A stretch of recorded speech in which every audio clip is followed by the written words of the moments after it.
Many of them have spoken the issue. Let me start by saying that Russia-Ukraine war is not a question of morality, immorality. It's not a question about that. Nor is Russia-Ukraine war about authoritarianism versus democracy. Let us realize that we are living in a world where NATO, a military alliance, it cannot be equated with a democratic coalition. It's a military alliance which has undertaken many offenses around the world without the United Nations authorization. So let us take this, discursive, concept out of our discussion. Whether Putin is authoritarian or democracy, we have seen democracies undertaking more violent wars and bombing people and defending many dictators when their interests suit. So when you have nation states, these debates become irrelevant because they will pursue their core national interest. It is during the Cold War that we got used to certain ideological connotations to competition, conflicts, or both sides confronting with certain ideological views. And take me two issues mainly. NATO. Now, why did NATO expand at a time when Yeltsin, the president of Russia, was very close to the West, was bringing in all consultants from the West to create a free market, to create privatization, democratization, and so on. Why did NATO choose this time under this president to expand eastward? So 1997 when the decision was taken. And that is when the father of containment concept, George Kennan, who in 1948 said, we don't have to fight a war with Soviet Union. We will contain it so that it cannot play any role outside. Encircling it with states which are friendly to the US. Even he said in 97 that this is going to lead to a new Cold War. America should not do it. Expand eastward. But imagine what was happening around that time. The moment NATO expanded eastward, and its rationale to exist was no longer, I would say, moral, but it doesn't matter morality. It was an alliance against Soviet Union and the Eastern European states who had formed the Warsaw Pact. So they continued to expand, and immediately after that expansion, we have seen the bombing of Yugoslavia. 78 days bombing of Belgrade, 78 days. And creating 8 states out of Yugoslavia. And finally, ending up in 99 with the creation of an enclave within Serbia called Kosovo by force. So all principles of international law were violated. And the series of violations that have taken place has forced many nation states with power to ignore these kind of arguments or principles and to defend themselves, because no argument will work, no principle will work when you are confronted with US and NATO. Neither humanitarian issues nor international law issues. They will just ignore it. And they coined these terms, collateral damage. Who coined it out? The Western Alliance. So NATO started expanding, and 2004, it finally, the last group of countries which joined were the Baltic states, Estonia, Lithuania, Latvia. These 3 states were in Soviet Union, inside Soviet Union, were republics of Soviet Union, which brought NATO already into the border of Russia. So, and that is when 2004, this takes place. See, the sequence of events. 2001, America bombs Afghanistan and opens 2 bases in Central Asia, 2 bases. One in Uzbekistan, one in Kyrgyzstan. 2 American bases in Central Asia, where in history they never entered. Not even the British Army entered. So 2 bases on the eastern flank or southeastern flank of Russia. Then you have this NATO expanding towards the northwestern part of Russia, that is the Baltic states. Then in 2004, 3 and 4, 2 regime changes were effected in Georgia and Ukraine. They were called Rose Revolution, Orange Revolution. Very fancy names. And these US organizations who in the 90s, taking advantage of the weakness of all these countries, their leadership, their economy, they could use any condition to give them money or aid or loans from IMF and World Bank, which created thousands and thousands of pro-Western or Western-funded, Western-supported NGOs networks in this country. And there are student movements, youth movements, which could be sent to US for training in leadership programs. And in these 2 cases, we have seen how they were mobilized to protest. When the elections take place, the winning leader is discredited. The entire Western press sings in one voice, the elections are not free and fair. We don't accept the results of this election. And the protests happen. And in both cases, they brought in leaders after 2003 and 4 who were pro-Western, whose relationship with Russia they were distancing, and who started talking about incorporating themselves into Euro-Atlantic structures like EU and NATO. Now imagine in Ukraine, see how Russia is feeling uncertain. You have on the borders already NATO countries in Baltic. You had Ukraine and Georgia, which have changed their leadership, which is pro-Western leadership by 2004. You have US bases in and troops, 1 lakh troops in Afghanistan, and this side in Central Asia, 2 bases. So Russia has naturally had a feeling of uncertainty and neo-containment, that the same Cold War game is playing with us to circle us from all sides. And 2004, this revolution takes place. After that, the entire orientation is changed. Somebody said Ukraine has a historical fault line. The western part of Ukraine had been mostly in Poland, been part of Poland, sometimes Polish-Lithuanian state, sometimes Polish state, has been out. And the eastern part has been more Orthodox, Slavic, close to Russian culture. So this fault line was there, west and east. And the West utilized this fault line to effect regime change in 2004, and again in 2014 in a very, very violent manner. If you have seen the Maidan scenes, violent, burning, killing of troops, everything happened. These groups are brought in from the western part. Massive mob. See, the right wing or Nazis may be majority in that country, but they have street power. They can mobilize strong groups, pressurize the leadership. And this happened in 2014. Imagine all those who are talking about democracy. This man who was ousted in 2004, Yanukovych, his party came with twice in subsequent elections. His party was the single largest party in parliament.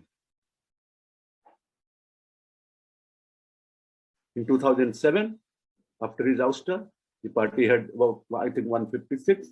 Next election, after 5 years, it had got 175 seats in the parliament. And same leader came back with majority under a Western-backed president, that's why they could not delegitimize that election in 2010.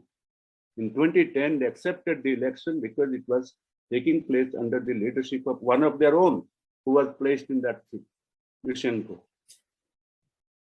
And you know how much vote that Yushchenko got? 5.5% only in the presidential election. Only 5.5% could not go to the second round. And Yanukovych won for the second time. And for long, they were negotiating with him for EU membership. And European Partnership Agreement, Accession Agreement, whatever. He was not liked by Russia because he was conducting negotiations with EU and the West. But the tune changed when Russia told them that then the cheaper energy, subsidized energy, and the access you get to Russian market for your products, we cannot treat you as part of us because you join another union, European Union. So all the market rates that charged to the European Union will be charged. He wanted some time. He said, I have to negotiate with Russia how our EU accession will not impact our trade and economic relationship. Ukraine at that time, 3 million Ukrainians working in Russia and sending money to Ukraine. Major source of their income. And that is when they organized this Maidan protest in 2014, very violent. They argued, the European leadership, they managed an agreement. He agreed to prepone the elections and all that. But next day, there was more violence and he left. He left and took shelter in Russia. The president who is twice elected, you don't call him democratic. People who force election and were leading that Maidan protest, Poroshenko, is elected. You said it's very democratic election. I'm not bothered about, okay, that's leadership leaves. You have your new leader. That's okay. But that is the time when the new government, which this ultra-nationalism, their support, they demanded their pound of flesh, which was not to allow Russian language any presence in Ukrainian territory. Russian language is banned in schools. You cannot use Russian language officially for any document in the offices or anywhere. And this is a country where in 1989, while doing my own PhD, I had taken the 1989 census, the last Soviet census, where 40% of the Ukrainians used Russian as the first language. And more than 97, 98% used Russian as a second language. So to ban it, Russian schools, Russian language from education, and then the regions that protested were Russian speaking and ethnic Russian. They protested, and the army and these groups, this Azov battalion, which is an Azov battalion, these ultra-nationalist volunteer armies, they were integrated into Ukrainian National Guard officially. And these were the groups that were sent to the east, where Russian-speaking people live, to force them into submission, forcibly assimilate them to Ukrainian culture. My point always has been, look at Georgia today, they lost 2 areas. Why? I'm argued at a basic level. The Soviet federal system was based on republics founded on ethno-linguistic basis. They called it nationality. We called it ethno-linguistic principle in India in 1956. They, on the nationality basis, created this republics. And within republics, smaller groups were given autonomous republican status, autonomous region status. So you see a federation hierarchically where national identities were given autonomy and protection by the state. That was Soviet federalism. And after the collapse, the nationalism that were coming in every republic, not in Ukraine, they tried to marginalize the minority living in their territory in this new euphoria of nationalism. And that is where the trouble brewed. Moldova is divided into 2 parts. Georgia has lost 2 regions, and Ukraine has lost 2 regions. So separated, And they have been bearing the brunt of that war since 2014. So NATO expansion, coming to border, thinking that Russia is the only potential power capable of. In the 1990s, China had not arisen. Only power capable of militarily destroying US in some future. And in their own strategic calculation, Russia has enormous resources, enormous depth, because it's a huge country. And all sorts of minerals are found there, apart from oil and gas. So this country can revive any time. So this containment plan was going on. Then this using the fault line in Ukraine, using the fault line, that West versus East. So use the Western Ukrainians who have been pro-Poland, pro-other things, they've been part of it. Because Poland is also Roman Catholic. So influencing them and through them mobilizing, harnessing this kind of nationalism to their project of influencing Ukraine and encircling Russia. So Russia's twin objective in this war has been this. So far as Russian winning or not, see, Russia is going to win this war. The question remains, if it is prolonged, will there be consequences for Russia? Because Russia knows Ukrainian people are like twins to them, twin brothers. And many Russian families have mixed families. They cannot kill Ukrainians like the Americans did in Iraq or elsewhere. So they have been taking casualties, though they have air superiority. They have been asked not to enter into towns and bomb towns. And Putin has said that I don't want to occupy Ukraine because that will be like dragging Russia into Afghanistan again. So he has a very limited objective. I suppose if the talks succeed, this president, they've said that we recognize him as the president of Ukraine. Russia has said it. So they are inviting and talking to him for talks. That if with this president, they agree to certain conditions which will ensure Russian security and the safety of Russian minorities there within Ukraine, Ukraine will be one country with the current leadership. If it doesn't agree, Russia will engage these tactics of huge pressure and discussion,